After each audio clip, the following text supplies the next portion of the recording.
In a world plagued by magic, we see a boy fighting to survive, but he's not very lucky, and he's disabled in combat. Yet, this is just the beginning. Everything starts with Yoshihito, exactly the boy from the beginning, who says he's a normal human with a simple life and no big ambitions. Still, he dreams of getting married, finding a job that pays 200,000 yen, which is around $2,300, and if that's not asking too much, maybe buying a car, just living a chill life. Everything seems fine, but he tells us he has a problem. His parents left him a house, but he can't live in it because it's too far away, and he can't rent it out either since it's hard to reach. But this doesn't discourage him. He wants to find a job, so in his memories he shows us how it all started. At the beginning, he was on a bus, and he saw a pregnant woman. He gave up his seat for her, but during the ride, the bus moved a lot, making things uncomfortable for the people standing. And if that wasn't enough, when he tried to get off at his stop, they closed the doors right in his face. So, he starts running after the bus, but he can't catch it. Later, more calmly, he meets a girl handing out gynecology flyers. She's quite clever, and gives him all the flyers to finish her job. This makes the protagonist blush, and he decides to keep them. Once again, he starts running, and during his run, he bumps into Lily Ryu, but he doesn't give it much importance since he's apparently on his way to a job interview.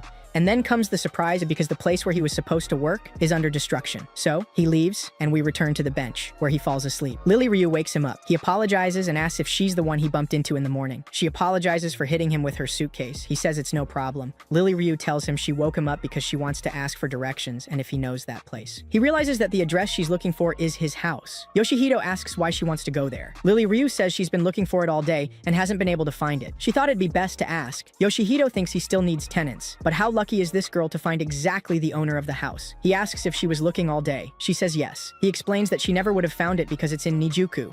Lily Ryu gets too close to him, saying it's Shinjuku. He tells her she's mistaken. She gets upset because they're written exactly the same. She asks that if he knows where that place is, can he take her? Yoshihito agrees to take her, but tells her it's really far and they'll arrive at night. He also tells her that he's the owner of the house. On the way to the house, Lily Ryu is impressed to know that he's the owner of the house. It's a coincidence that might be predestined. Yoshihito tells her if she's not worried that he might be a kidnapper, and if it didn't cross her mind that he was lying. She asks if he's a kidnapper and if he's going to eat her, like what if out of nowhere he bites her head off and nom nom nom. Yoshihito tells her no, and asks if she meant it literally. Lily Ryu says it's scary to be tricked. Yoshihito wonders how she survived if she believes things so easily. They arrive at an old village where the bus can't enter because the roads are too narrow. Yoshihito tells Lily Ryu they still have to walk more. On the way, she apologizes for being so absent-minded and notices that the place is deserted. Yoshihito tells her to walk quickly. It's not a dangerous place, but it is remote, and he advises her not to go out at night. Lily Ryu thanks him for being attentive and kind, but says she's not afraid of bad people. She's pretty strong and has defeated many bad guys on her own. Yoshihito tries to help her with her suitcase, but can't since there's something really heavy inside. Lily Ryu lifts it easily, and he asks if she's one of those who lift weights. They keep walking, and a wind blows that uncovers Lily Ryu's head. Yoshihito is shocked because he saw some wolf ears. She asks if something happened. He says it's nothing, and they keep walking. Lily Ryu senses the presence of a vampire named Vivian. Lily Ryu tells him to go to the house and she'll catch up later. He tells her no. Then she corners him, asking him to do what she says. He misunderstands things and tells her he's not interested in doing any of those things. She insists he should go because she has things to do. Yoshihito asks what kind of things since he can't leave her alone in that dark place. Suddenly, it gets cold and smells weird. She tells him it's the smell of blood. She apologizes for getting him involved in that. Before he can ask what she means, Lily Ryu transforms and starts fighting with Vivian. She starts flying, and Lily Ryu tells her it's not fair to fight like that. She asks her to come down and fight face to face. Vivian laughs, says she's an adorable little dog, and disappears. She appears next to Yoshihito, asking him if he can escape on his own. Lily Ryu arrives and throws 2 bricks at her. Vivian manages to deflect 1 brick, but 1 hits and injures her right wing. Lily Ryu quickly approaches Yoshihito to see if he's okay. He asks what the hell she is. She avoids the question and says she better not rent the house and that he should go home soon. She picks up her suitcase and tells him not to tell anyone what just happened. He asks where she's going. Lily Ryu says under a bridge, since she can sleep anywhere. He tells her he can't just leave her like that since he has to pay her back for saving his life. Lily Ryu tells him that she's a lycanthrope, naturally an enemy of Vivian, so it's likely she'll come back. At Yoshihito's house, he tells her she'll be living there now. He asks if she brought her own futon. He says he could lend her his. But he has the impression that girls don't really like that. She says a futon wouldn't fit in her suitcase. He asks how long she'll be staying. She says she'll stay a long time. He shows her the room and tells her it's better if they rest since they're both tired. Lily Ryu asks if he's going to have experiments done on her. This leaves our protagonist confused. Yoshihito gets a call, but he's deeply asleep. The next day, Yoshihito wakes up to Lily Ryu's screams. She's terrified by a cat. His name is Sakate, and this confuses Lily Ryu. He explains he named him that because he always got in front of the TV, and he kept telling him Sakate, so that ended up being his name. Lily Ryu asks if she can turn on the TV. She wants to watch a documentary about wolves to see how her distant cousins behave. Yoshihito tries to turn it on without success, and goes to check if the antenna is in the right place. Suddenly, it gets really cold like that night, and bats come in through the window. Vivian appears, scaring the kitty. Vivian takes Yoshihito hostage and tells Lily Ryu she'd better go hunt rabbits. Lily Ryu calls her stupid because she doesn't know she can't catch rabbits. Vivian tells Yoshihito to run away, and that way she'll buy him some time. Vivian and Lily Ryu start fighting inside the house, throwing objects. Yoshihito tells them he'll charge them for everything they break. Vivian says she's doing all this with the intention of saving him. Lily Ryu says she's a liar. Yoshihito gets angry and asks if that's what saving his life is supposed to look like. He could have died. They both apologize, and Lily Ryu calls her a liar. She says she just wanted to suck his blood. Vivian says she just hides her identity as her kind has done for years. Lily Ryu accuses her of following her, but Vivian says she only came there to rent a room. Yoshihito asks if she's really going to rent a room. Vivian says yes, and her stomach growls from hunger. They sit down together for breakfast, and Yoshihito asks if she can eat normal food. Vivian says yes. Humans nowadays have lots of toxins in their bodies, and she doesn't want indigestion from sucking dirty blood. She says she's of hematophagic nobility and can control her instincts. She asks not to be called a vampire, but Vivian. Yoshihito again asks if she came to rent a room, and she shows him the flyer. She says she's tired of living in cemeteries. He compares the flyers and sees that they're the same, so he says she can live there, but doesn't want them causing trouble. He promises not to tell anyone about the two of them. Vivian agrees, but Lily Ryu objects, saying she can't live with that winged rat. Vivian says she wouldn't want to live with that hairy beast either, and that no one would live in that dump if they had money. Yoshihito says it's not a dump, it's his house. Lily Ryu asks Vivian why she doesn't go live with her own kind. Vivian says it makes her angry to see how hematophages and other fantastic beings take advantage of humans. Lily Ryu asks what that has to do with anything, because she likes living with humans, to which Vivian replies that lycanthropes are always deceiving humans. Vivian doesn't know how she managed to get him to rent her a room. She also says that if she had been in good condition, she wouldn't have been defeated by her. Vivian says lycanthrope claws have a curse effect, and Lily Ryu is surprised since she didn't know that. Vivian says that after eating, she'll prove that a lapdog is no match for her. Lily Ryu destroys the table and calls her a winged rat. She apologizes to Yoshihito and says she'll pay for the table. Yoshihito tells her to clean up the mess first, and he takes Vivian to see her room. She forgets her luggage and goes for it by jumping from the second floor. She says she'll pay the rent right away because if she doesn't, she'll lose it again. She checks her purse and realizes she lost her wallet. She says she lost it when she was weakened. She calls Lily Ryu a stupid bitch because that was all she had to survive. Lily Ryu tells her it's not her fault she's careless and says it's probably still out there in the street. Vivian cries because it's the 4th time that month she's lost her money. She asks Yoshihito if there's a cemetery nearby, but he tells her she can stay and pay him later. Vivian says she might take a long time to pay him back, and in exchange, she'll cook. Vivian dazzles them, since she knows how to cook really well. She's happy because she didn't think they'd like it that much. She takes advantage of the situation and hints that maybe she won't be charged rent since she cooks so well. Lily Ryu brings the phone to Yoshihito. The caller is a very annoyed job interviewer. She tells him to be there at 2 in the afternoon and hangs up. Lily Ryu asks if he knows her, and he says no. Yoshihito heads to the interview location and receives a call from the interviewer. She tells him to follow some instructions she's about to give. He asks who she is, because he's at the place she indicated and doesn't see any company. She yells at him to put his hand on the wheel attached to the post and tells him to look north. She tells him to take his hand off the post without stopping looking up. Yoshihito is teleported and is impressed by the luxurious place. He says it's better to be safe than sorry. After this, something humanoid appears and invites him in. It guides him to a door, and Yoshihito enters. A kind of red bat lands on a window of the house and makes the other bats go away. Yoshihito, in the office, meets Raven.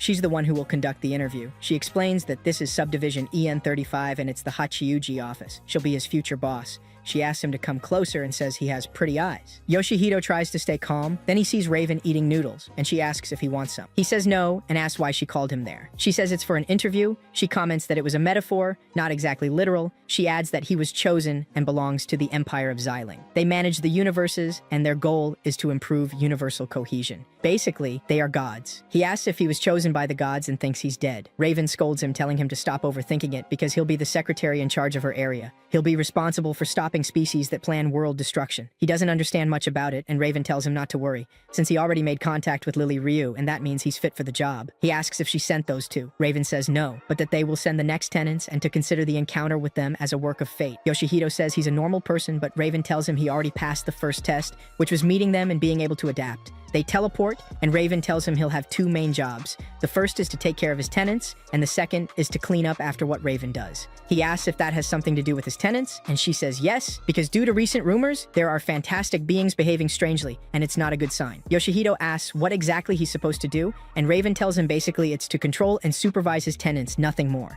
Raven tells him that he'll be paid everything according to the law, and that anyone would want that job. Yoshihito wonders what would happen if he refused the job.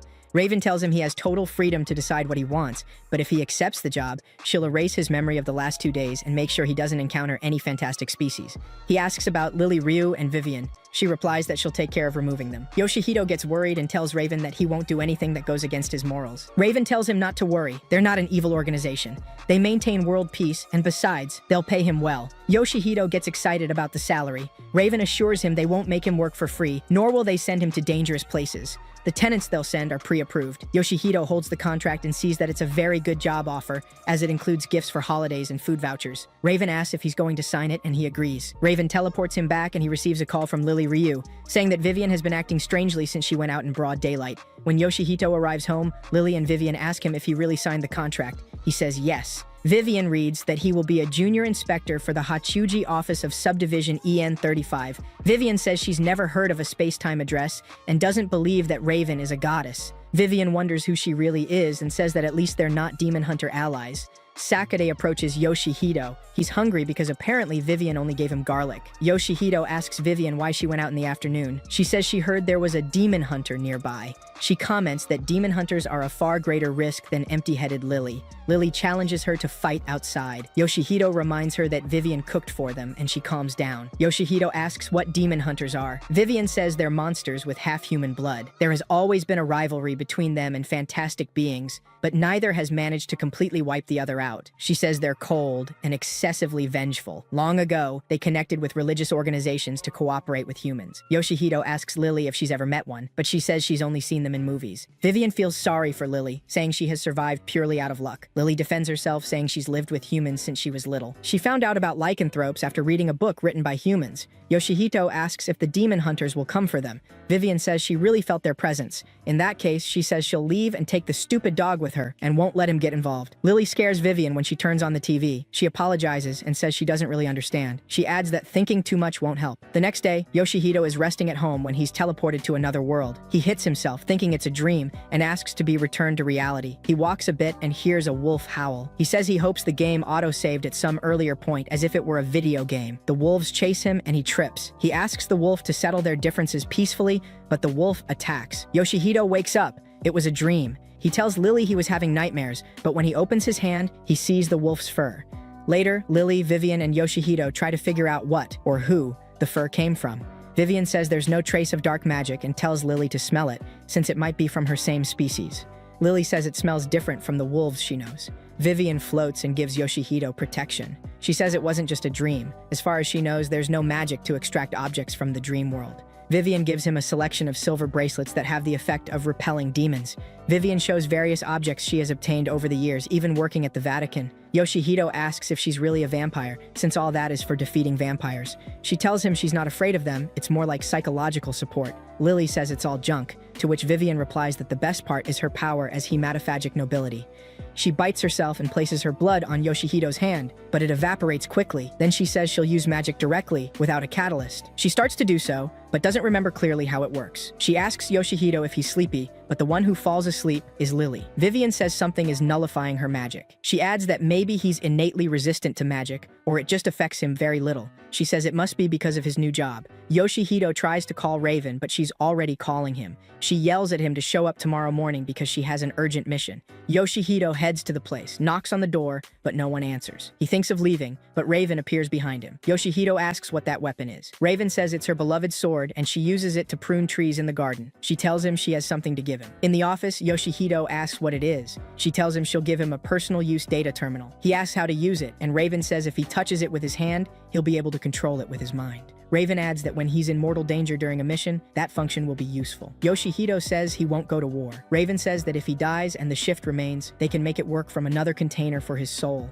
Basically, he's immortal. Yoshihito says that kind of exploitation beats all others and asks if the urgent mission was about that. Raven shows him the strengthening center, which all newbies must go through. There, they implant small special abilities. Raven pulls out what looks like a coffin and tells Yoshihito to get in. He refuses and says it's terrifying. Raven kicks him inside and tells him not to worry. The chest closes and injects Yoshihito in the neck. Then it starts spinning like a washing machine and overheats until it explodes. Raven wonders if she did something wrong, since that's not supposed to happen. We see Yoshihito again in the strange world. He can see there are 2 moons and it's very cold. The shift speaks to him and says that today's strengthening changed to a somewhat special mode. It says it's a pleasure to meet him and that it'll guide him. He asks it for a coat and a car. The shift says it can't and calls him useless. The shift gets angry and calls him rude. It says he should show more respect. Yoshihito asks its name and it tells him to call it Data. The protagonist asks where they are. Data says they're in the dream dimension, a parallel space to the real world. Data gives him 3 warnings. If he dies there, he also dies in the real world. Any major incident that happens in that dimension, he'll remember in the real world. It asks him to return it to his pocket. It asks how long he plans to keep it floating at his side. Yoshihito notices something near him. Data jumps into his pocket and says that with that body, he can't escape from a wolf. The wolves lunge to bite him, but a barrier protects Yoshihito. Data congratulates him, saying it's a basic skill for beginners. The wolves howl in sync to summon a giant wolf. Yoshihito runs, but the large wolf catches up. It tries to bite his neck, but his shield activates. The wolf asks who he is and what he's doing in that land. He tells him he's not like those beasts who can only turn and howl at the moon. Yoshihito replies that he's just a traveler. He wants to know if there are more species, or even humans. The wolf says humans don't go to that land. Then it says he doesn't have much meat, but he'll do to fill the kids' bellies. It says that with his strange power, he damaged its fangs, and they won't be able to hunt for a long time. Yoshihito says there's another way to fix it. If they help him, he'll repair everyone's fangs. The wolf runs fast, and Yoshihito says he thought the wolf's pride was too big to let someone ride him. The wolf replies that it's no burden to him. Yoshihito asks about the land of humans. The wolf says he's never been, but he knows they're clever because they eat everything. They arrive at the place, and Yoshihito tells the wolf he'll keep his promise. Yoshihito uses Data as a flashlight, and Data complains that that's not what he's for. Yoshihito notices a fragment of something on the floor, and it begins to emit a powerful light that makes them disappear. Elsewhere, we see Lily wrapping a puppy in bandages. She sneezes, and the puppy runs off. Lily bumps into Kasan and apologizes. He keeps walking, and Lily finds it strange he didn't fall despite being pushed, but doesn't give it much thought. At home, Vivian is cleaning with a vacuum and is delighted by how functional and cute it is. Lily arrives, and Vivian tells her she found the perfect house for her, a doghouse. Vivian annoys Lily by vacuuming her face, saying it's shedding season. Lily says it's still too early for that. Raven eats noodles while waiting for Yoshihito. He comes out and says it was a horrible experience, asking how she can be so carefree. She asks if anything new happened. He replies that he wishes he had a finishing move. Raven says that kind of thing is earned step by step. Our protagonist asks what that dream dimension is. Raven says it's an unstable place formed from a special structure. It's a parallel world just like theirs, but ordinary people can't enter it without special means. Yoshihito says it's strange because he was able to enter while asleep. He thought it was a nightmare and shows her the fur he brought from there. He mentions he also saw a metal plate he'd seen before. Raven pushes him to complete his mission of recruiting the new tenant. She prepared 3 tickets to Europe. The rest of the info will be given by Data. Yoshihito leaves, and Raven whispers something that makes the fur disappear.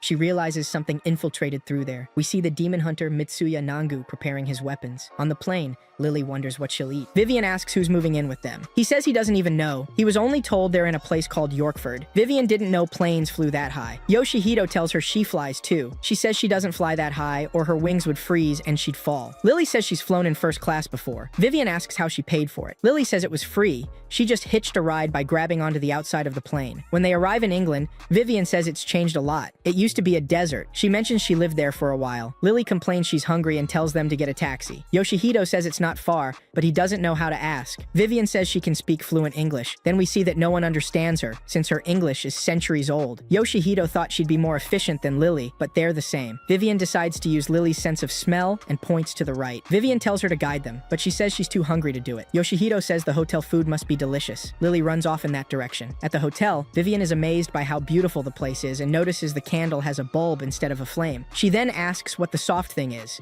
Yoshihito tells her it's a pillow. She says it's the first time she's seen such a soft one in her life. Lily feasts on food, and Vivian enjoys the soft bed. Yoshihito sees their behavior and tells them to stop messing around. They apologize and start looking for the tenant. Raven appears through Data and asks if they found them. Yoshihito says Data isn't working properly. She remembers she didn't update it and will ask a tech expert for help. Yoshihito says Raven is useless and stingy. Data updates and says he'll take care of translating texts and conversations. He warns him not to speak badly of Raven or he'll receive divine punishment. In short, he'll be struck by lightning right after it happens. Lily starts barking, asking Data if he knows what she said. Yoshihito thinks she said she's hungry, since she never thinks about anything else, and they go eat. Data feels ashamed, thinking he's not being useful at all. We see Lily has eaten too much but still keeps eating. We see the red bat again. It's Vivian's familiar. The bat notices something and warns Vivian, saying they should return to the room because it's dangerous to stay there. Mitsuya Nangu interrupts, asking what kind of danger could be there. Vivian asks who he is, and he introduces himself. He sits to eat with them, and Yoshihito asks if he knows Yorkford. He says yes, he has unfinished business there, and asks what they're doing. Vivian says her hobby is going to places where no one else goes. Lily says she loves adventures. Yoshihito says a friend told him about the place, but he doesn't know how to get there. Mitsuya says it's a remote place. You have to take a train to Bruchal Station, which takes all day. Lily asks why it's so hard to get there. Mitsuya says there's nothing in Yorkford but castle ruins, and the only ones who go there are explorers. He warns them to be careful because there are ghosts. Later, Yoshihito wonders if the new roommate is a ghost, and who that guy was. Vivian tells him there might be a demon hunter in the hotel,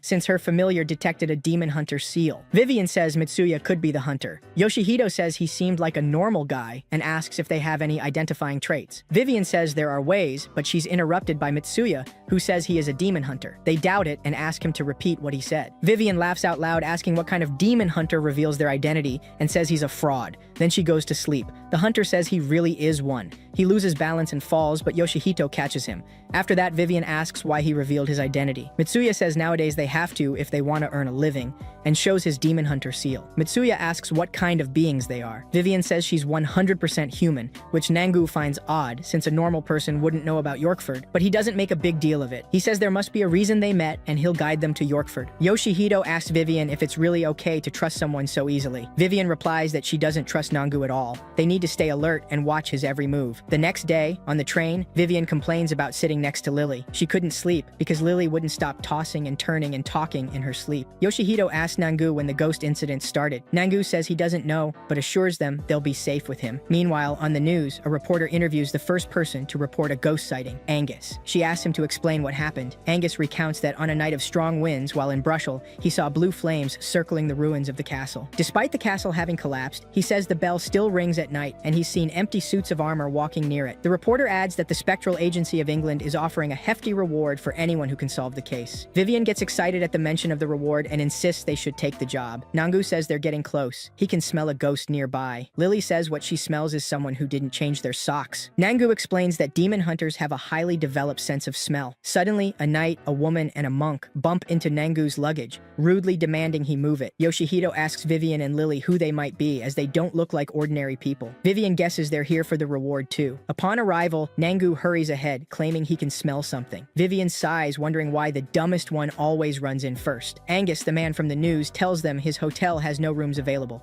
Yoshihito asks if there's anything he can do. Angus, moved by the fact they came from far away, promises to try finding them a room. A bit later, Angus hands a room key to Nangu and asks if they're there for the ghosts. Yoshihito denies it, but Nangu brags that he's a professional hunter and will eliminate the ghosts himself. Angus introduces himself as the hotel's owner and asks Yoshihito if he's also a hunter. Yoshihito replies that he's just a tourist. Lily bites Vivian's arm, thinking it's ribs, just as her bat familiar arrives. Nangu asks Angus for more details and if there's a map of the castle. Angus replies that no such map exists. Its layout has long been forgotten. He explains that many years ago, a rebellion broke out and many knights died. Those dead are now ghosts, attacking anyone who dares seek the treasure. The first lord of the castle collected treasures of all kinds and built traps to protect them. He had 3 sons. After his death, the eldest inherited everything, but the other 2 rebelled, leading to the revolt that turned the castle into a battlefield. In the end, all 3 brothers perished within the castle. Yoshihito tells the story to Vivian. She says that in that case, she has useful info. Her bats have been investigating. Normally, ghosts don't emerge to the surface, but Angus said he saw them above ground. Vivian concludes that these entities are probably the new roommates. Nangu gets nervous when Yoshihito accidentally drops a photo of his sister. He says it's hunter business, and Yoshihito wouldn't understand. He crawls into his special Demon Hunter sleeping bag, allegedly insect-proof, soundproof, and magically shielded. Yoshihito asks why he's not with his precious sister, if she's a hunter too. Nangu says she isn't, and he wouldn't want her near such dangerous work. Yoshihito freaks out, realizing his job might be far more dangerous than he thought. Meanwhile, Angus is with the Indian monk Kusari and Beleza.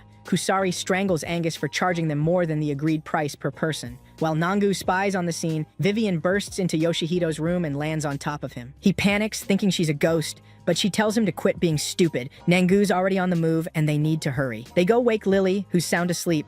Vivian shoves her off the bed to wake her up. Angus tells them they're lucky. He'll take them to Yorkford Castle himself. He warns them to avoid the chapel. If they see a cursed crucifix, it'll come after them. Beleza asks what he means. Angus just repeats himself. Just then, the car shakes. Nangu has landed on top of it. From the monk's bag, a snake slithers out toward Nangu. Behind them, Vivian and Yoshihito are flying, with Lily running below. Vivian says her familiars found a shortcut. They'll get there faster. Yoshihito realizes Lily is running while asleep and smashes into a rock. They check on her, she says she's hurt, and then collapses backward, revealing the shortcut entrance. Vivian warns them not to move too much or they'll fall. She's the first one to fall. Lily calls her a liar and says this really is the shortcut. Moments before, Yoshihito noticed that the floor under them was about to give way. Vivian talks to her bats, and at last, they reach the exit. They arrive at the castle and spot the trio and the other explorers in the distance. Yoshihito asks Data if they've arrived at Yorkford or if it found anything yet. Data refuses to answer, offended by his earlier insults, and enters sleep mode. Nangu places his seal on a symbol on the floor. It lights up. The group tries to approach, but see Nangu already standing above. Vivian says she hears the broken castle weeping, lamenting how it couldn't resist the flow of time. Lily says the sound is coming from over there. Yoshihito asks Data again if there's a sign of the tenant. Data says they're close. Beleza wonders if that's the chapel Angus warned about. The monk says there's nothing to fear. Yoshihito gets an idea to scare them. Vivian attacks them with bats and flies overhead. Lily howls loudly under the moonlight, so loudly it even startles Data. Vivian asks Lily to remove a rock. Lily hurls it far away. Inside the chapel, Lily says she smells a human other than Yoshihito, someone who's no longer there. Vivian points out footprints left by someone who entered before them. She uses blood magic to reveal writing on the crucifix. Yoshihito uses Data to translate it. The inscription reads, 4 steps right, 3 steps back. I am the door to the divine secret. Vivian tells Lily to follow the instructions and uncover the floorboard. Under it, they find a ring protecting the treasure. Pulling it opens a passage. Data confirms the new tenant is down there. They descend to find them. Inside the tunnel, it's so dark that even Data's light isn't enough. They reach a point where the path splits into 3. Vivian notes it's not a normal passage, more like a track for wagons or tanks pulled by horses. Lily says she smells a human down one of them. Nangu throws his seal at a suspicious rock. It smells odd. As he peeks in, wind pulls the seal away and the rock falls on him. The others are exhausted. The tunnel is much larger than expected. Lily eats a kibble and offers it to the others, but they all politely decline. Yoshihito notices a strange noise. Lily suggests it might be the new tenant. Yoshihito grumbles that if that's true, he'll charge triple rent for making him come all the way down there. They see a light at the end of the corridor and wonder if it's the tenant, but as they approach, they realize it's Angus, the hotel owner. Vivian quickly disguises them as ghosts and says they should question Angus. No normal person would be here unless he's hiding something. Angus panics, begging for mercy. He says he's just there to make up stories to attract tourists. He even asks if they're really nightly ghosts. Yoshihito yells at him to leave, and the smoke around their disguise dissipates. Then Lily spots something written on the wall. Vivian identifies it as Letascript, used by demon hunters for exorcisms. Reading it aloud, Vivian says, "Seal the source of many evils so its malevolent power won't arise. When the walls close in, the guardians shall awaken." She deduces that the castle's former lord wasn't just a noble. He was either associated with demon hunters or one himself. Vivian touches the wall, and it reacts to her magic. Arrows rain from the ceiling, but Yoshihito's protective shield activates just in time. He warns there's no time to run and asks Lily to break the wall. Elsewhere, Nangu crawls through a narrow tunnel. A mouse startles him, making him activate a seal and cause an explosion. Vivian theorizes that the castle is designed to react to people with magic, to exterminate anyone who tries to break the seal. Suddenly, a giant boulder approaches. They dodge it, but Lily gives chase. Vivian sighs that it's inevitable. After all, she is a dog. They follow her, but the ground collapses under Lily. Vivian manages to catch her and declares she won't save her again.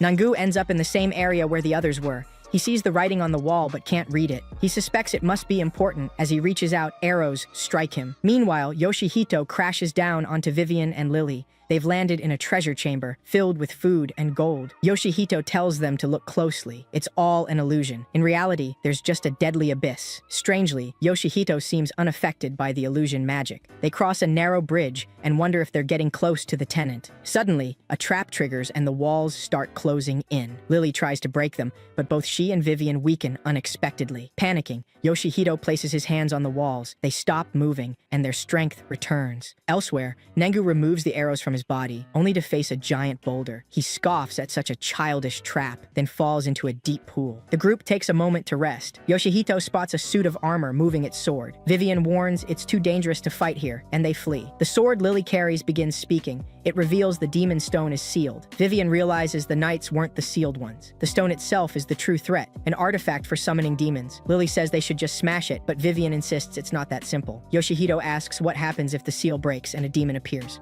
Vivian answers that if it's powerful and hostile, it could do whatever it wants to the world. Yoshihito asks what kind of stone it is. Vivian says it's a black quartz, thin, with red tips. Yoshihito says, "You mean this one?" Meanwhile, Nangu, no longer feeling pain, finds a hole in the wall and senses powerful magic inside. Yoshihito asks Data if it's possible to call for reinforcements. Data sarcastically asks if he has no shame asking for help over something like this. Nangu uses his seals to blast open the wall, causing the demonic stone to tremble. The explosion sends debris crashing down on the group, but Yoshihito's shield activates again. They realize Nangu caused it. Suddenly, ghostly knights begin closing in. Yoshihito says they might not make it out alive. Arrows strike the armor. Nangu has arrived, striking a heroic pose and asking what they're doing there. He says it doesn't matter. They must have their reasons. He leaps high into the air, only to fall clumsily. The ghost knights prepare for battle. Nangu assures them there's nothing to fear. He's here. He uses a sealing spell to paralyze the knights, then starts defeating them one by one.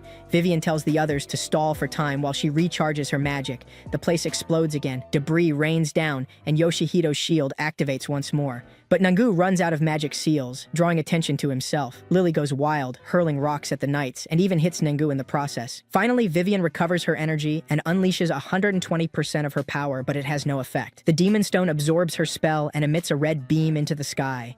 The group immediately senses something terrible. Meteorites begin falling all around the castle. From the heavens descends a massive demon. With a single finger, he redirects a meteor directly toward the castle. Yoshihito shields everyone with his barrier. The demon grabs both Yoshihito and Nangu and flies off. Vivian and Lily pursue him. Yoshihito, in the demon's grip, sees its face and faints from terror. The demon lands and releases the two. Vivian says there's no need to panic. Technically, she and the demon share the same level of power. The demon's energy creates a second red moon in the sky. Lily faints from the shock of seeing two moons. The demon calls Yoshihito by name and asks if he's the landlord. Data appears and congratulates them. They've found the new tenant. The demon introduces himself as Isaac Goodman and says he wants to sign a rental contract. Vivian shouts that they must not make a pact with a demon. Lily casually introduces herself and shakes his hand without hesitation. Vivian notes he's a very polite and extra-large demon. Isaac picks up Nangu like a rag doll and thanks him for opening the gate. Accidentally, he throws Nangu far away and pouts that he left without saying goodbye. Data calls Isaac the ideal tenant, courteous and with a gentle heart. Vivian warns not to be fooled. He dropped a meteor on them. The demon thanks Vivian for using so much magic. She blushes, replying that his meteor spell was quite impressive too. He asks if he did well defeating the Ghost Knights. Vivian says yes, which surprises both Lily and Yoshihito. Nearby, the other explorers hear the commotion. Yoshihito says they can't let themselves be found. Isaac suggests using more meteorites, but Yoshihito quickly stops him. No more meteorites. He asks if Isaac can take a human form instead. The demon replies yes, and transforms, though his new form is still absolutely terrifying. Yoshihito is in Raven's office, but she doesn't pay much attention to what he's saying. She asks about his relationship with the new roommate and says she wants to solve everything with meteorites, even if it's just a cockroach. She's eating rice drenched in soy sauce, which reminds Yoshihito of the drink he used to have every day on the ship before arriving on that planet.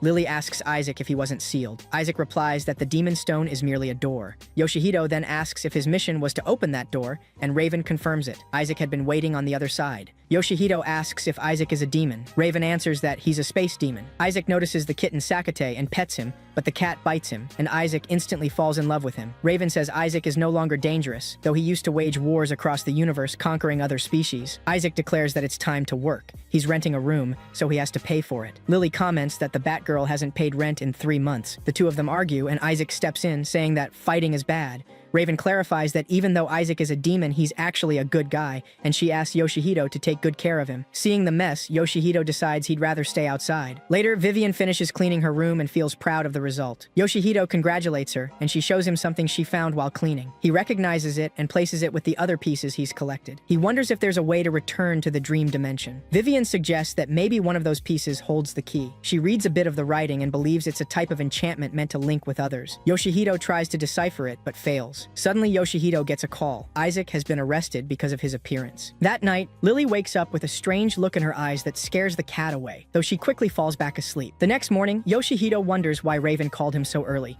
and he runs into Nangu's sister, Satsuki Nangu. Satsuki is so embarrassed that she walks right past him. She calls him stingy. At the office, Raven explains that the contractor was supposed to bring the other roommate to Earth, but instead left him on a planet 895 light-years away. She tells Yoshihito that his new mission is to go into space and bring the roommate back. Yoshihito asks if she's serious. Raven tells him to broaden his perspective. This is a chance to learn new things. He asks how he's supposed to get to space. Raven reassures him and says she'll update his terminal so he can access the space station. She gives him a special medicine that heals any injury and guarantees he won't die as long as he has it. She also warns him the planet he's going to is mostly ocean, so they've brought in someone who specializes in that environment. Satsuki enters, and Raven announces that she'll be Yoshihito's new roommate. Back home, Yoshihito introduces Satsuki to the others. They each introduce themselves and ask if she's also some kind of magical being. Satsuki explains that she's a land-based mermaid. Her mother is a mermaid, but she was raised on land. Vivian gives a brief explanation about mermaids. They're all female, and they reproduce through a special ritual. Satsuki apologizes, saying she's really hungry. Vivian offers to cook the best dish she can to welcome the new roommate. Satsuki comments that it's funny a vampire would cook for a werewolf. Vivian replies not to misunderstand. She's just fattening her up to use as bait for magical beasts. Lily gets mad and they start arguing. Isaac steps in again, asking them not to fight. Satsuki says she's glad to have such lively roommates. After eating, Yoshihito says he's going to get the other roommate, but he can only take 2 people. One of them will be Satsuki. Vivian asks where they're going. He replies, to space. Vivian says that's outside of her expertise. Isaac comments that he's been on a spaceship before and agrees to go. Lily throws a tantrum and suddenly clutches her stomach. Vivian notices she hasn't been eating much lately. Yoshihito decides it's best to bring her along on the next mission. That night, Yoshihito gets up to get a drink. Satsuki asks him if he's scared to go into space. He says no, then she asks what he really is, because she doesn't believe he's just a regular human.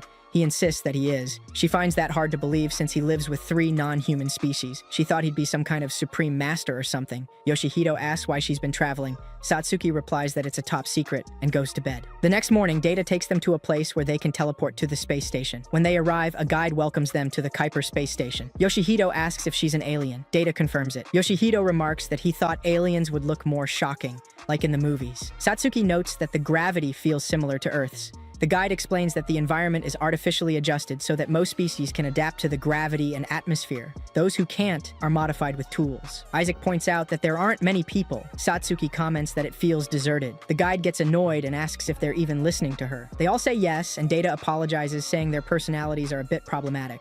Yoshihito asks why there aren't more people. The guide explains that this is just a relay station. Most visitors don't stay long. She says there will be passengers on the ship that will match Yoshihito's taste. They're boarding mid-sized spaceship number 883. Satsuki spots some little green Martians, and everyone is shocked. Data tells them to hurry and board the ship. Once inside, they realize it's completely empty. Data explains that it's used for storage, but when they get close to landing, they'll transfer to a smaller vessel. Isaac asks how they'll get back if the ship is so small. Data says Raven will send another one. Since this mission was unplanned, they'll have to put up with some inconveniences. A hologram of the captain appears. He tells them it'll be a long but safe journey. Isaac says he seems trustworthy.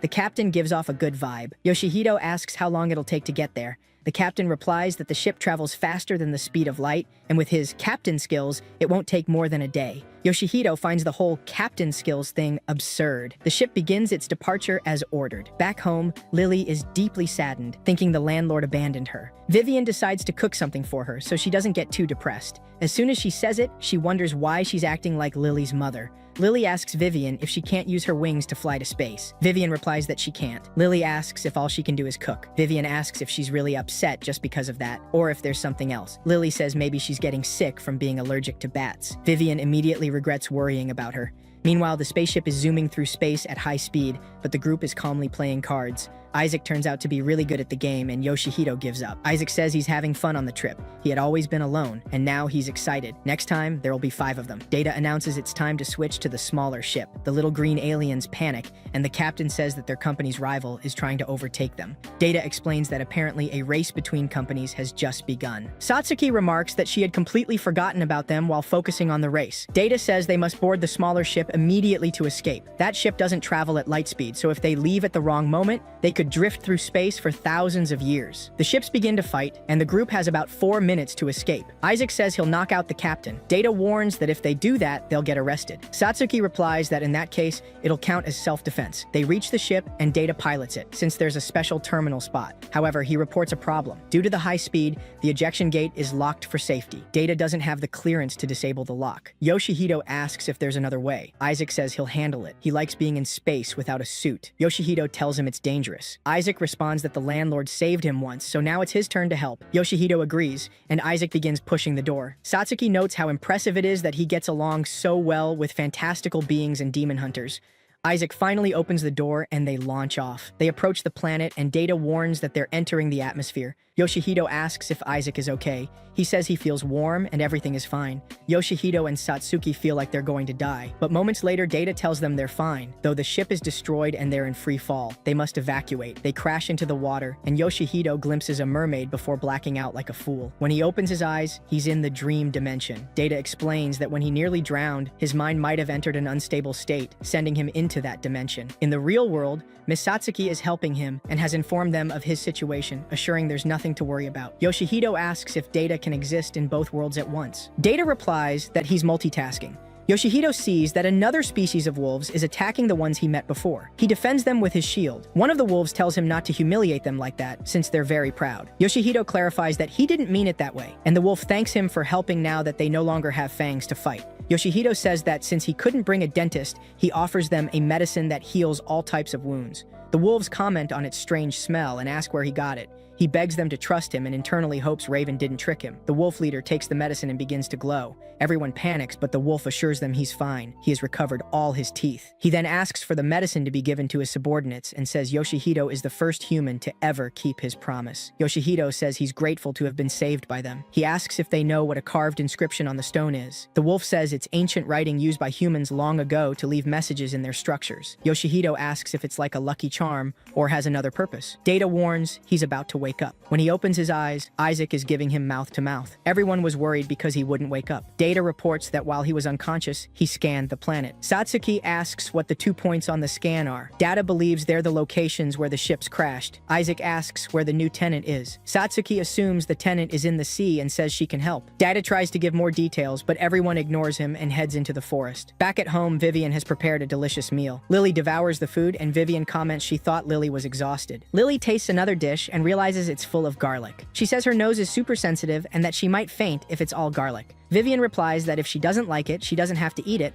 but also asks why she didn't notice it earlier if her nose is so sharp. Lily faints and starts acting strange, which worries Vivian. Outside the house, 2 people are watching, Kasan and Yuan. In the forest, Data informs the group that they're almost at the objective and reminds them to follow relocation protocols. Satsuki asks how much farther they have to walk. Isaac points ahead. They find the crashed ship and decide to check for survivors. Isaac tears the ship apart but finds no one. Data analyzes the remains and concludes that the cargo compartment is missing, meaning the tenant was likely there. Yoshihito asks why the tenant was in the cargo hold. Data replies that he doesn't know the reason, but that this ship model has a very sturdy cargo section, so the tenant is probably safe. They head to the sea, hoping to find the tenant. Satsuki dives from a rock to search. Data says the ship is in a deep sea trench, 2,000 meters down. Satsuki hands Yoshihito her clothes, and he realizes she really is a nymph. She clarifies that she's a siren and that she can take him to the bottom. Data says it's Yoshihito's job, so Isaac throws him like a missile, wishing him a safe trip. Yoshihito thinks he's going to die, but discovers he can breathe underwater. Satsuki explains that she can control water like it's part of her body, forming bubbles and adjusting pressure.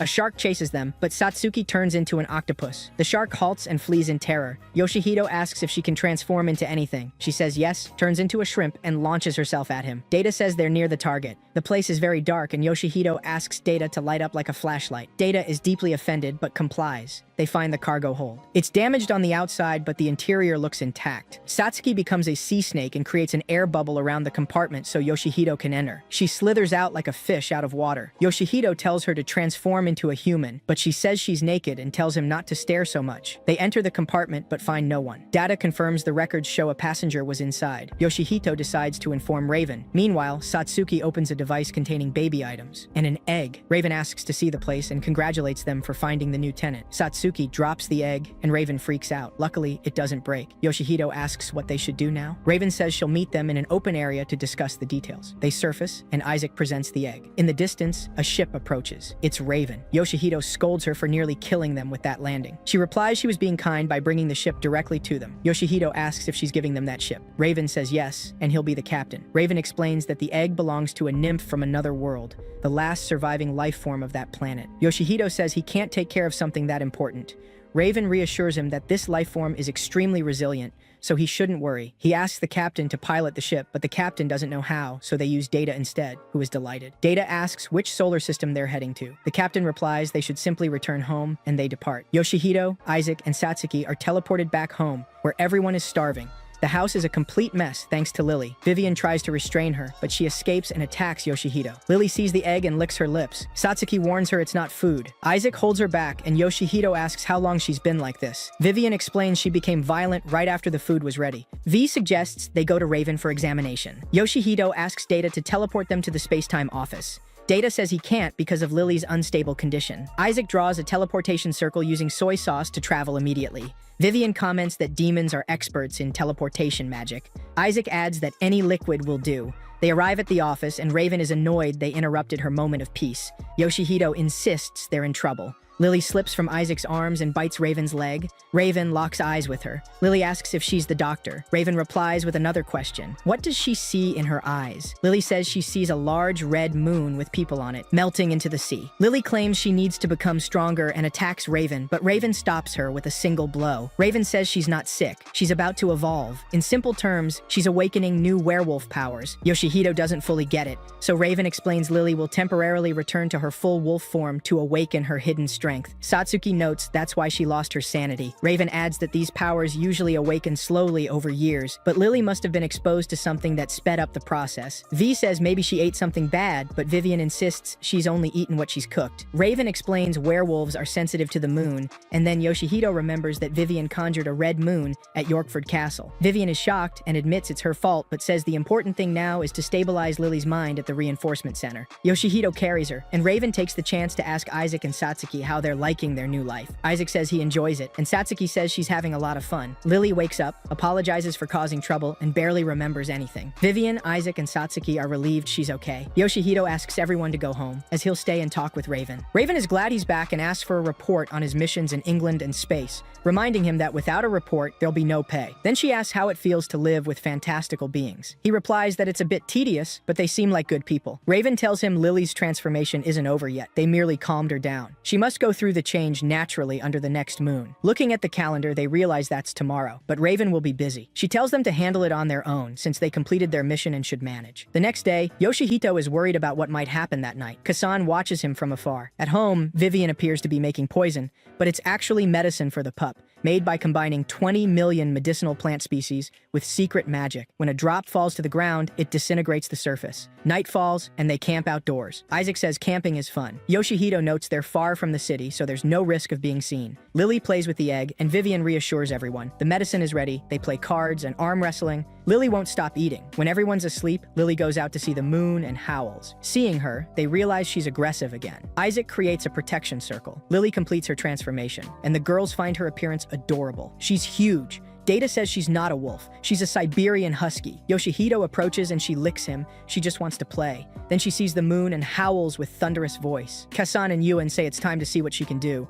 Vivian gives her the medicine, but it doesn't work. Lily keeps howling and runs off. They all chase her. Yoshihito asks Isaac to stop her, but she kicks him away. Vivian restrains her with magic. Yoshihito says he'll talk her down, but Lily acts rebellious. Satsuki begins to sing, which calms Lily down. Suddenly, she falls asleep and begins to transform back. Satsuki covers her eyes since she's naked, and Vivian wraps her in a blanket. Back home, Yuen knocks Yoshihito unconscious. Lily wakes up in space. Each hand has a claw, one hot, one cold. She's in an unknown place and tries to escape but gets electrocuted. Kasan and Yuen appear before her. They say they're allies, protecting her from a deceiving vampire. She asks where the others are. They say she mustn't mingle with other species. Lily replies that everyone is kind, including Isaac and Satsuki. Yuen says they'll withhold food until she agrees to go with them. Kasan knocks her out. Vivian's familiar sees everything. Kasan says the girl will be useful to their clan and that they'll teach her about werewolves. Back home, the group asks Yoshihito where Lily is. He remembers being struck from behind and that she was taken. Isaac says he'll go find her, but they don't know where to start. Vivian's bat is too weak to give useful information. Data scans it and says it has oil, coal, iron oxide, and shards of glass in its body. Vivian deduces they're at a steel factory. Yoshihito says there's one nearby. They might be there. They split into pairs and head over. Yuen seals the area so anyone trying to enter will trigger an explosion. Vivian sends her bats to scout, but one is destroyed by the barrier. Upon arrival, they discover a fog barrier. Lily is inside, and Vivian says it's a powerful magic. Isaac and Satsuki descend into a basement where 3 people are and apologize for the disturbance. Vivian throws stones, but they disintegrate upon contact with the mist. She concludes that Yoshihito might have the power to cancel magic, and with his help, they can enter. Yoshihito accepts the risk and asks Vivian to get him in. Yuen sees them approach and attack, saying he knew she'd come. Yoshihito asks where Lily is. Yuen says it doesn't matter, transforms and attacks. Isaac appears to protect Vivian, but he's actually just winning at sumo. Yuen climbs the walls. Vivian says she'll handle the wolf and tells Yoshihito to go to the pup. Vivian unleashes a swarm of bats. Yoshihito, afraid of heights, jumps into the void calling her name. Yuen is stunned when he sees her. She's the Red Moon Summoner Countess. The bell announces the constant change of the universe, and Isaac defeats the 3 players. Yoshihito asks if Lily is there and walks through the barrier without any issue. Kasan says he won't let him take her and attacks him from several angles at once. Data tells him to stop running and fight, as he's now capable of facing him. Yoshihito wonders how Data knows where he is, and Data replies that he can locate him by his scent. So Yoshihito activates the fire alarms to make tracking him harder. He finally finds Lily. She asks if he came for her and throws a tantrum because she's hungry. They run into Kasan and Yoshihito asks why he kidnapped her. He replies that it wasn't a kidnapping. Lily is on their side. Vivian enters with Yuen and reunites with the little pup. Kasan grows concerned about his brother. Yuen asks him not to fight since Vivian is the Red Moon Summoner Countess. Lily says she's with her because she's family, not because she's a powerful vampire. Yoshihito asks if they can explain how they met. They all sit to talk. Kasan asks Yoshihito what he is. He replies he's just a human, and Kasan tells him not to play dumb. Vivian asks why they came to this country. They explain that all fantastic beings have started gathering with their own kind recently because the day of the mermaid prophecy is approaching. At that moment, a group of demon hunters arrives. The werewolves get furious and transform. One of the hunters says he can't allow alliances between fantastic species. He orders the brothers to join them, but they refuse, so he shoots them in the back. The hunter says not to be confused, that it's a direct order. Yoshihito says he's just a human. The hunter asks if he really intends to stand in their way. They offer to let him go if he hands over the fantastic beings, but Yoshihito refuses. The hunter says to proceed with the original plan, capture the brothers and kill the rest. They open fire. Yoshihito protects everyone with his shield, but the shots don't stop. Vivian distracts them with her magic. Lily transforms and charges at the hunters like a wild beast. Yoshihito tells everyone to close their eyes and uses Data as a blinding flashlight. Kasan tells Yoshihito to climb on his back and they escape. The hunter asks Vivian why she's siding with them. Vivian replies that she was influenced by a certain kind-hearted person.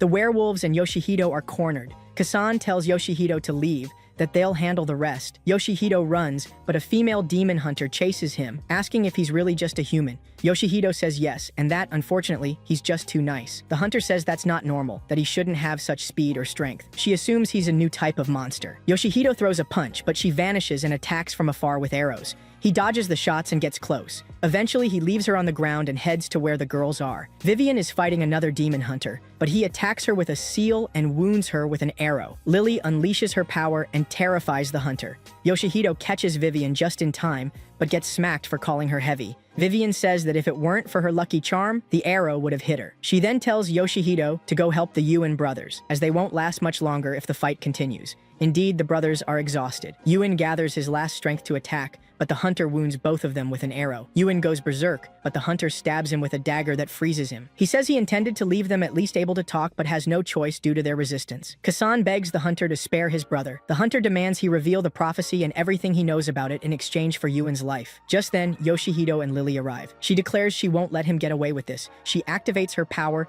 and unleashes 2 tornadoes on the hunters. Lily teleports them into the forest, and Yoshihito gives them the all-healing medicine. Kasan takes it and begins to glow brightly, then gives it to his brother, but it doesn't seem to work. Kasan assumes the hunters found out about the resurgence of fantastic beings and thought it would be a critical blow against them. Suddenly, Isaac and Satsuki arrive, apologizing for being late because they were running from the hunters. Kasan asks if they're also fantastic beings. Satsuki approaches Yuan and says she might be able to heal him. Her brother is skeptical, but Satsuki asks him to trust her. He agrees. After all, she's his friend. Satsuki asks everyone to back away and begins the healing. Vivian has many questions. Kasan says he's willing to answer everything since they dragged them into this. Yoshihito introduces Satsuki and Isaac and says they're the werewolves who kidnapped Lily. Vivian demands an explanation. Kasan replies it was because of the mermaid prophecies. Yoshihito asks Satsuki if she knows anything about them, but she says she's never heard of it. Kasan explains that when the day of resurgence comes, fantastic beings will grow stronger and demon hunters will weaken. Satsuki thinks that might be a clue to find her parents. Yuan wakes up and says he's feeling much better.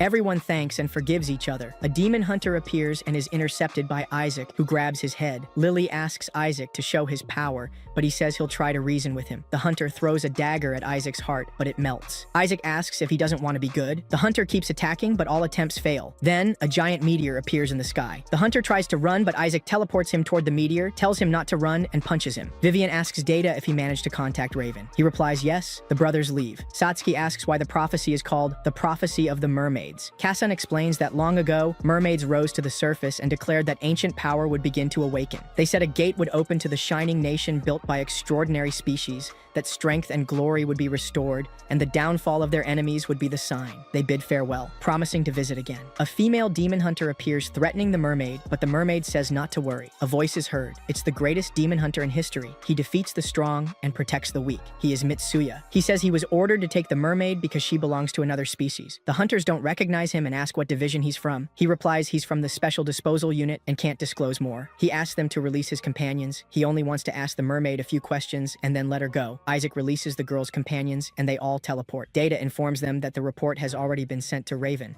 Satsuki punches Mitsuya. Nangu comments that he was terrified but managed to fool the hunter. He thought it was the end. Satsuki approaches and kicks him, asking what he's doing there. Everyone is surprised to discover they're siblings. Back home, Mitsuya comments that the beautiful girl is the sister of the impressive demon hunter. She replies that it only brings her misfortune and squeezes him with a pair of crab pincers. Satsuki asks her brother if he's following her again. He apologizes, saying he's failed as a brother. Satsuki replies that that's not the problem. Yoshihito tells her not to get mad, but she responds that he wouldn't understand. He always follows her without her noticing, in the sea, in a well, while she's exploring. He tries to excuse himself by saying he was protecting her, but she answers that he's the real danger. Her brother insists that he saved her from the demon hunters. She thanks him, but asks him to stop following her. Yoshihito asks if that means he's also a mermaid, but Mitsuya clarifies that their father was a demon hunter and their mother a mermaid. Vivian is surprised, since demon hunters are supposed to hate fantastical beings. Satsuki mentions that their parents disappeared suddenly, and her travels have been to find them. Vivian regrets having asked something so insensitive. Nengu says he's surprised they're fantastical beings and asks what they were doing in England. Yoshihito explains that he's the owner of the house and rents rooms to homeless fantastical beings.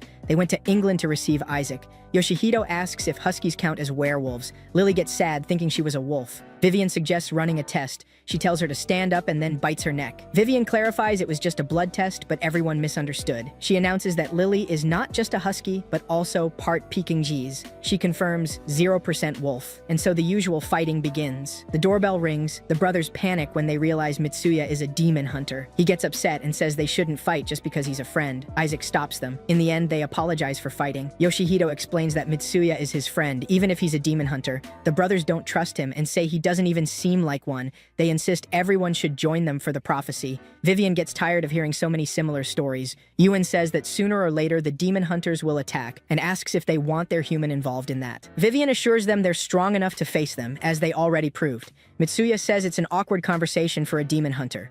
Kasan tries to bribe them with a gold bar. Suddenly the power goes out, but no one notices an enemy presence. It turns out the services were cut because Yoshihito hadn't paid the bills. They ask if he hasn't been paid, but he replies, yes, just not enough to support 5 people. He then tells Vivian she hasn't paid rent either. Yoshihito asks them for financial help, but no one has money, so he decides to go rest. The brothers insist they should come with them, since it's impossible for humans and fantastical beings to live together. Lily says it doesn't matter. They'll figure it out together, and proposes working as a team. Everyone agrees. The next day, no one is home. There's also no water. Yoshihito asks Data to teleport him. Lily is working as a waitress at a dog-themed restaurant. She sees a sad man and offers him comfort with a puppy. Vivian watches her from the window and feels proud, but also says she can't let herself fall behind. Meanwhile, Satsuki is singing in the park while Mitsuya tries to dig through a mountain using gold. Raven says she's not anyone's mother and asks if the egg has hatched yet. Yoshihito asks her for a raise since he can't make ends meet. Raven agrees since, after all, he managed to calm the battle that was about to erupt the night before. Yoshihito asks what happened to the huntresses. Raven replies that they're under her jurisdiction now and she won't let them cause trouble. Lolito comments that upon hearing the prophecy, he realized it sounded similar to something written on the tablet he brought from the dream dimension. Raven explains that most fantastical beings on Earth actually came from there. He asks why she never told him that, and Raven replies that it wouldn't have helped if he hadn't discovered it himself. Meanwhile, Isaac is working as a lumberjack. He suggests destroying everything again, but Vivian stops him and tells him to quit trying to solve everything with meteorites. They both meet up with Satsuki, who suggests that if they want to make a lot of money quickly, they should use their powers as fantastical beings. They decide to search for hidden treasures in the sea. Isaac asks about Lily, and Vivian replies that she can work like a human, unlike them. Yoshihito asks, why did the fantastical beings come to Earth? Raven replies that even if he knew the whole truth, he wouldn't be able to bring peace between fantastical beings and demon hunters right now. Even if they reached an agreement, the cycle would just repeat itself. If he's worried about being attacked, she says she can protect him and his friends. Yoshihito says it's true that both the fantastical beings and the demon hunters are clumsy and annoying. But if there's something he can do to bring peace, even just a little, he wants to try. He just wants to help. He says it'd be nice if more couples like Satsuki's parents existed. Raven then sends him to investigate until he's satisfied. She warns that it might have effects on his body. He asks if she's referring to his ability to cancel magic, since lately it's been drawing his attention. Raven asks him to write a report on how it's affecting him right now, since that's part of his job. Yoshihito arrives home and notices the power is back on. Everyone is gathered, and they tell him they managed to get the money to pay the rent. Lily gives him a cake, saying she had always wanted to make one to thank them, since they always cook for her. She learned how at work. They enjoy a big feast. However, the stove in the kitchen is left on. Yoshihito tells them that his next mission will be in the dream world. Satsuki asks him to try to find a clue about her parents, if possible. One by one, they all express their desire to go with him. Yoshihito admits he had already thought about taking them all. Then, he asks about the egg, since they haven't seen it in a while. When they get to the kitchen, they find Lily boiling it. At that moment, the egg cracks open, leaving us in suspense about what will happen next. And thus ends this magical story about an ordinary human who grows stronger amidst adversity, sharing strange and delightful moments with his friends, who happen to be fantastical beings. Remember, if you enjoyed the video, feel free to subscribe. And while you're down there, leave a like and a comment to motivate me to keep making more summaries.